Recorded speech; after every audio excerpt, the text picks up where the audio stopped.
बोले विष्णु भगवान की जय। पंडित जी पहले हवन करेंगे क्या रखिए? क्या हो गया? क्यों? पहले कथा होती है ना, कथा होती है। फिर वो जलता रहेगा, धुआं हुआ हो जाएगी तो खता नहीं होती, खता पहले ही होती है। चुपचाप रहोगे तो 5 मिनट में हो जाएगी।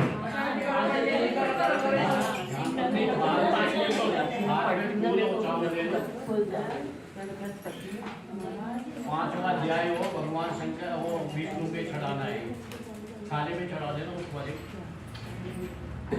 एक समय नेमी सारणों में फोन का दिया सीधे सूर्य से पूछा कि हे प्रभु कलयुग में वेद विद्या सहित मनुष्य को प्रभु की भक्ति किस प्रकार मिलेगी, उनका उद्धार कैसे होगा। श्रेष्ठ मुनि कोई ऐसा तब को जिसे थोड़े समय में पुण्य प्राप्त हो जाए, मनमानी फल मिल जाए, वह कथा सुनने की हमारी इच्छा है।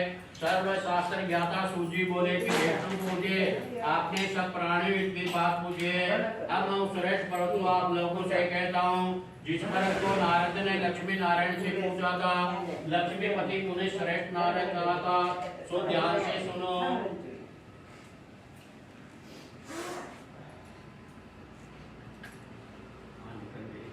श्रेष्ठ मुनि अब आप को कहता हूँ, जिस भरत को नारद ने लक्ष्मी नारायण से पूछा था, लक्ष्मीपति मुनि श्रेष्ठ नारद से कहा था, सो ध्यान से सुनो। एक समय योगीराज नारद दूसरों की अचासु अनेकों लोगों में घूमते हुए मृत्युलोक में आ पहुंचे थे। वहां बहुत योनियों में जन्म हुए, प्राय सभी मनुष्य अपने कर्मों के द्वारा अनेक प्रकार के दुखों से पीड़ित देकर किसी यत्न के करने से उनका दुखों का नाश हो सकेगा, ऐसा मन में सोचकर विष्णु लोक को गए। वहाँ सफेद वर्ण 4 भुजा वाले ईश्वर नारायण जिनके हाथों में शंख चक्र गदा पद्म थे, वरमाला पहने हुए थे, देखकर लोग उनकी स्तुति करने लगे और कहने लगे कि भगवान आप अत्यंत शक्ति से संपन्न हैं, मन गाड़ी भी आपको नहीं पा सकती है। आपका आदि मध्य और अंत निर्गुण स्वरूप सृष्टि आदि भक्तों के दुखों को दूर करने वाले हो, आपको मेरा नमस्कार है। नारद जी की इस प्रकार की स्तुति सुनकर विष्णु भगवान बोले, हे मुनि श्रेष्ठ, आपके मन में क्या है, यहाँ किस काम के लिए आगमन हुआ है, निसंकोच होकर कहो। तब नारद मुनि बोले कि मर्त्युलोक में जो मनुष्य अनेक योनियों में पैदा हुए हैं, वह अपने अपने कर्मों के द्वारा अनेक प्रकार के दुखों से दुखी हो रहे हैं। हे नाथ, मुझ पर दया रखने बताइए कि उन मनुष्य के दुख थोड़े से तन से कैसे दूर हो जाएंगे। श्री भगवान बोले कि नारद, मनुष्य की भलाई के लिए तुमने बहुत अच्छी बात पूछी है। जिसके काम के करने से मनुष्य मोह से छूट जाता है, वह मैं तुमसे कहता हूँ बहुत पुण्य देने वाला सर्वदा मनुष्य लोगों में दोनों के लिए दुर्लभ है। आज मैं प्रेम के वश में होकर तुमसे सत्यनारायण जी का व्रत व्यतीत है विधि पूर्वक करके मनुष्य तुरंत या सुख होकर मरने पर मोक्ष को प्राप्त होता है। और भगवान के वचन सुनकर नारद मुनि बोले, उस व्रत का क्या फल है, क्या विधान है, किसने व्रत किया है, किसी ने व्रत करना चाहिए, विस्तार से कहो। भगवान बोले कि दुख आदि को दूर करने वाला, धनधान्य को बढ़ाने वाला, सौभाग्य तथा संतान देने वाला, सभी स्थानों में विजय करने वाला, भक्ति और श्रद्धा के साथ किसी भी दिन सत्यनारायण शाम के समय ब्राह्मण बंधु बांधु के साथ धर्मपरायण होकर भक्ति भाव से सवाया लेबे, केले का फल, घी, दूध, गेहूं का चूर्ण, गेहूं के अभाव की साटी का चूर्ण सब भक्षण योग्य जमा करके सवाया अर्पण कर दे तथा बंधु बांधु सहित भोजन करावे। भक्ति के साथ स्वयं भी भोजन करे, नीति गीत आदि का चरण करे, सत्यनारायण भगवान को याद करता रहे, समय से समय व्यतीत करे। इस तरह करने पर मनुष्य की इच्छा निश्चय पूरी होती है। विशेष करके कली काल में भूमि पर यही सरल मोक्ष का उपाय है। बोले श्री सत्यनारायण भगवान की जय। दूसरा अध्याय में प्रारंभ में सूची बोले, ऋषि जिसने पहले समय को व्रत को किया है उनका इतिहास मैं तुमसे कहता हूँ, ध्यान से सुनो। काशीपुरी नगरी में किसी निर्धन ब्राह्मण रहता था, भूख प्यास से बेचैन हुआ, नित्य ही पति पर घूमता था। ब्राह्मण को प्रेम करने वाले भगवान ने ब्राह्मण को दुखी देखा, बुढ़े ब्राह्मण का रूप बनाकर उसके पास आदर के साथ जाकर पूछा, हे विप्रिय, नित्य दुखिया पति पर क्यों घूमता है? ये श्रेष्ठ ब्राह्मण से मैं सुनना चाहता हूँ। ब्राह्मण बोला, मैं बहुत निर्धन ब्राह्मण हूँ, भिक्षा के लिए पति पर फिरता हूँ, और यह भगवान यदि आप इसका उपाय जानते हो तो कृपा करके कह दीजिए। व्रत ब्राह्मण बोले सत्यनारायण भगवान मंच मानसिक फल देने वाले श्री ब्राह्मण तो उनका पूजन कर, जिसके करने से मनुष्य सब दुखों से मुक्त हो जाता है। ब्राह्मण को व्रत का सारा विधान बतलाने वाले, बूढ़े ब्राह्मण का रूप धारण करने वाले श्री सत्यनारायण भगवान अंतर्ध्यान हो गए। जिस व्रत ब्राह्मण ने बतलाया तो मैं उसको ऐसे ही करूंगा व्रत को। नीचे करके रात को वह नींद नहीं आई, सवेरे उठा सत्यनारायण जी का व्रत का निश्चय करके भिक्षा के लिए चल दिया। उस दिन उसको भिक्षा में बहुत धन मिला, जिसे बंधु बांधु के साथ उसने सत्यनारायण जी का व्रत किया। इसके करने से वे ब्राह्मण सब दुखों से छूटकर अनेक प्रकार की संपत्ति से युक्त हुआ। उस समय वह ब्राह्मण हर महीने के महीने व्रत करने लगा। इस तरह सत्यनारायण भगवान के इस व्रत को जो कोई करेगा सब पापों से छूटकर अंत में मोक्ष को प्राप्त होगा। आगे जो पृथ्वी पर सत्यनारायण जी का व्रत करेंगे वह मनुष्य सब दुखों से छूट जाएंगे। इस तरह नारायण से कहा व्रत मैं तुमसे कहता हूँ। हे विप्रयोग क्या कहूँ। ऋषि बोले कि मुनीश्वर इस ब्राह्मण से सुनकर किसने व्रत किया है यह सब सुनना चाहते, इसके लिए हमारी मन में बड़ी श्रद्धा है। सूत जी बोले मुनि जिसने व्रत किया है वह सब सुनो। एक समय ब्राह्मण धन और ऐश्वर्य के अनुसार बंधु बांधु के साथ व्रत करने को तैयार हुए। उसी समय एक लकड़ी बेचने वाला आया, बाहर लकड़ी को रखकर ब्राह्मण के मकान में गया। प्यासे दुखी लकड़ारा ब्राह्मण को व्रत देखकर नमस्कार करके कहने लगा कि आप क्या कर रहे हो, इसके करने से क्या फल मिलता है मुझसे कहो। ब्राह्मण ने कहा सभी मनोकामना पूरा करने वाला सत्यनारायण जी का व्रत है और इन्हीं की कृपा से मेरे धन आदि की वृद्धि है। ब्राह्मण से इस व्रत के बारे में जानकर लकड़ारा जल पिया, प्रसाद खाया और अपने घर को रवाना हुआ। लकड़ारे ने मन में इस प्रकार का संकल्प कर लिया, आज जो ग्राम से लकड़ी बेचने से जो धन मुझे मिलेगा उसी से सत्यनारायण देव जी का उत्तम व्रत करूंगा। मन में विचार करके लकड़ी को सिर पर रखकर जिस नगर में धनवान लोग रहते थे ऐसे सुंदर नगर को गया। उस लकड़ी हुए गांव चौगने मिले। वे खुश होकर पके केले का फल, शक्कर, घी, दूध, गेहूं का चूर्ण इन सब को लेकर घर गया। फिर उसने सब भाइयों को बुलाया, विधि के साथ पूजन किया, व्रत किया। उस व्रत के प्रभाव से लकड़ारा धन पुत्र आदि संसार में सुख भोकर अंत में वैकुंठ लोक को चल दिया। बोले श्री सत्यनारायण भगवान की जय। तीसरो अध्याय में प्रारंभे श्री सूत जी बोले श्रेष्ठ मुनि और भी आगे की कथा कह रहा हूँ सुनो। पहले समय में उल्का मुख नाम का एक बुद्धिमान राजा था। वह सत्य बता जितेंद्र था, प्रतिदिन देव स्थानों में जाया करता था, गरीबों को धन देकर उनके कष्टों का दूर करता था। उनकी पत्नी कमल के समान मुख वाली सती सवादी थी। भगर शिला में टिकट पर उन्होंने सत्यनारायण जी का व्रत किया। उस समय वह साधु वेश आया, उसके पास व्यापार के लिए बहुत धन था। नागों की तरह पर ठहराकर राजा के पास गया। राजा को व्रत करते विनय के साथ पूछने लगा, हे राजन भक्ति की चिंता से क्या कर रहे हो, इसके करने से क्या फल मिलता है, मेरी सुनने की इच्छा है, आप मुझे बता दीजिए। राजा बोला है साधु अपने बंधु बांधव के साथ पुरुषार्थ की प्राप्ति के लिए महान शक्तिमान श्री सत्यनारायण जी का पूजन किया जा रहा है। राजा के वचन सुनकर साधु आदर के साथ बोला, हे राजन मुझसे सब विधान कहो, मैं भी आपके कहने अनुसार व्रत करूंगा। मेरे भी कोई संतान नहीं है, इससे निश्चय होगी। राजा से सब विधान ध्यान से सुनकर व्यापार से निमित्त होकर आनंद के साथ कर गया। साधु ने अपनी स्त्री संतान देने वाले उस व्रत का समाचार कह सुनाया और कहा, जब मेरे संतान होगे तब मैं इस व्रत को अवश्य करूंगा।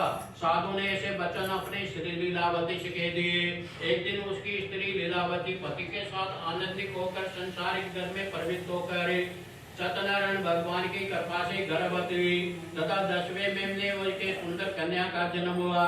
वह दिन दिन इस तरह बढ़ने लगी जैसे शुक्ल पक्ष का चंद्रमा बढ़ता है। कन्या का नाम कलावती रख दिया गया। लीलावती ने मीठे शब्दों में अपने पति से कहा कि जो आपने व्रत का संकल्प किया था उसको पूरा कर दीजिए। साधु बोले कि इसके ब्याह पर करूंगा। अपनी पत्नी को शासन देकर नगर को गया। कलापति पितर घर को वर्दी को प्राप्त हो गई। साधु ने जब नगर में सत्यु के साथ पुत्री को देखा तो दूध भी बुलाकर कहा कि पुत्री के पास ही कोई सुयोग्य वर देकर लाओ। साधु के आगे पाकर दूध कंचन नगर पहुंचे। बड़ी खोज करके देखभाल करके लड़की के वास्ते सुयोगी बणिक पुत्र को ले आए। उसने लड़कों को देखकर साधु ने अपने बंधु बांधव सहित प्रसन्नता की अपनी पुत्री की शादी उसके साथ कर दी, किंतु दुर्भाग्य से शादी के समय भी वे व्रत करना भूल गए। तब उस बार भगवान क्रोधित होकर शराब दे दिया, तुम्हें दोना दुख प्राप्त होगा। अपने काम में कुशल साधु बनिया अपने जामा सहित समुद्र के समीप रतनपूर्ण घर पहुंचे।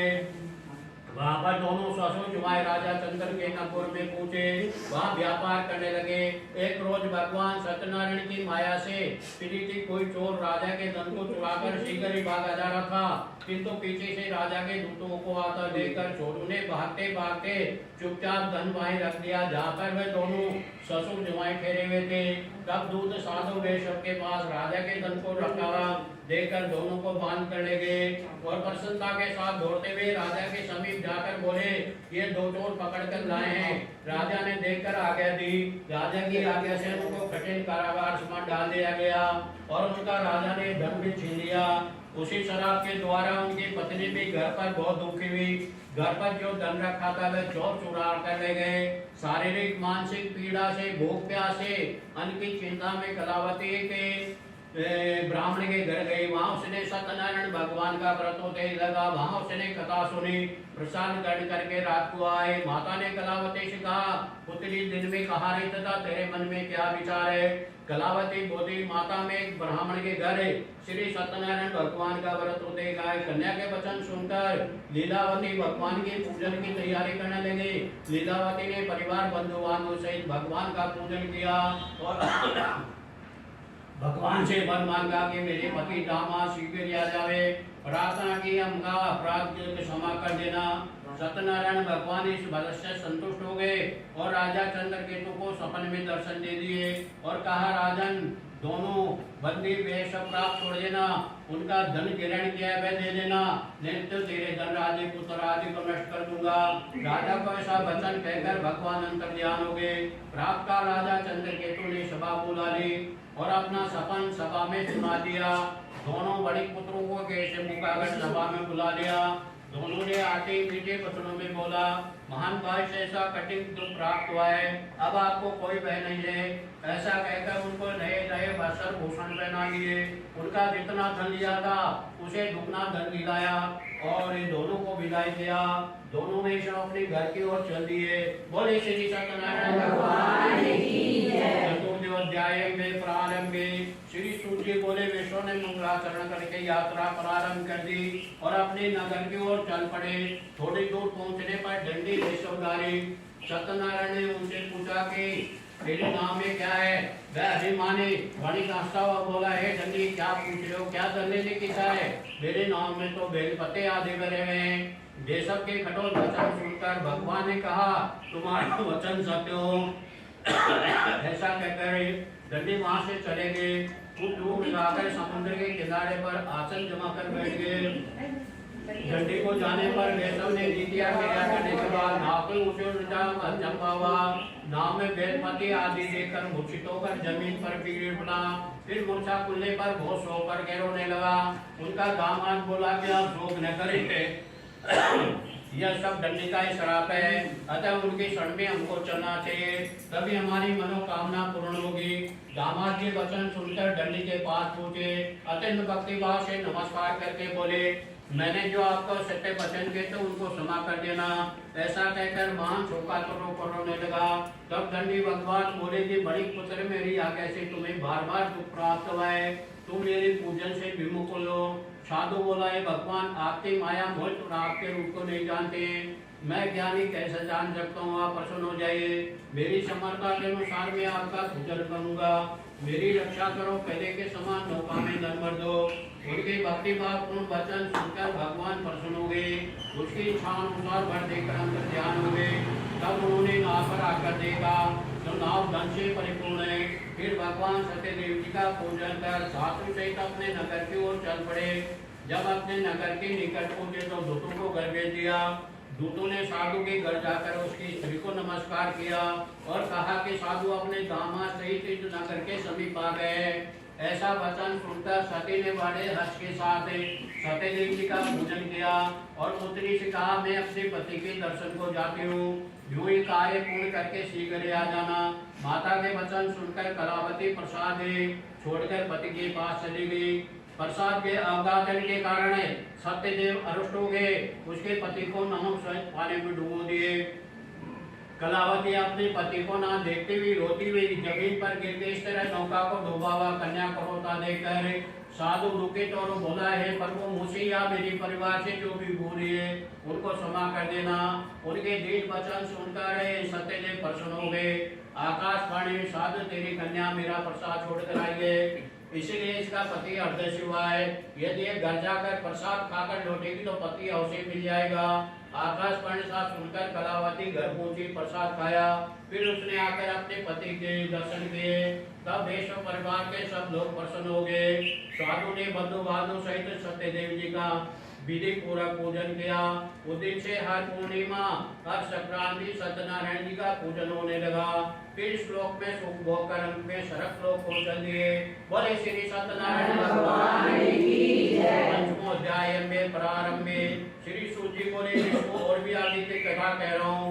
प्रजापाल में नित्य तुंगद का नाम का राजा था, उसने भी भगवान का प्रसाद त्यागा था, बहुत दुख पाया था। एक समय बने पशु को मारकर भड़के पेड़ के नीचे आ बैठा था। भक्ति भाव से ग्वाल वालू सहित सत्यनारायण जी का पूजन कर रहे थे। देखकर अभिमान न गया, ना नमस्कार किया। जब ग्वाल वालों ने भगवान का प्रसाद सामने रखा तो वह प्रसाद को त्याग कर अपने सुंदर नगर को चला गया। वहां पूछा तो उसका सब कुछ नष्ट हो गया। वह जान गया सब कुछ भगवान की लीला है। जब विश्वास करके ग्वालों के समीप पूछा, विधि पूर्वक पूजन किया, प्रसाद खाया, सत्यदेव की कृपा से जैसा था वैसा ही हो गया। यहाँ सुख भोग कर मरने पर सरक लोग हो गया। जो मनुष्य इस परिणाम में दुर्लभ बरस करेगा, भगवान की कृपा से धन की प्राप्त होगी, धन को प्राप्त होता है। बंदी बंधन से मुक्त होकर निर्भर हो जाता है और संतान इनको संतान प्राप्त होती है। सब मनोरथ पूर्ण होकर वैकुंठ लाभ हो जाता है। जिन्होंने पहले इस व्रत को किया है उनके दूसरे जन्म की कथा कहता हूँ। शर्तानंद ब्राह्मणे सुदामा का जन्म लेकर मोक्ष पाया है। उनका मुख नाम का राजा दशरथ होकर वैकुंठ को प्राप्त हुआ है। साधु नाम वेशों ने मोर दल बनकर अपने पुत्र को आरे से चीरकर मोक्ष प्राप्त किया है। महाराज गज ने स्वयं होकर भगवान के भक्ति के क्रम मोक्ष पाया है। बोले श्री सत्यनारायण भगवान की जय। नारायण नारायण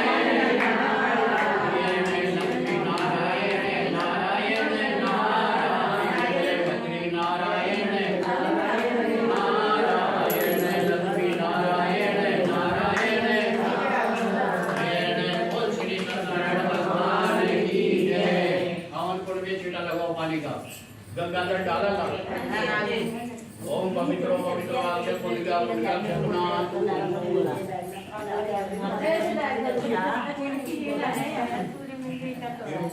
वो उसमें पढ़ा।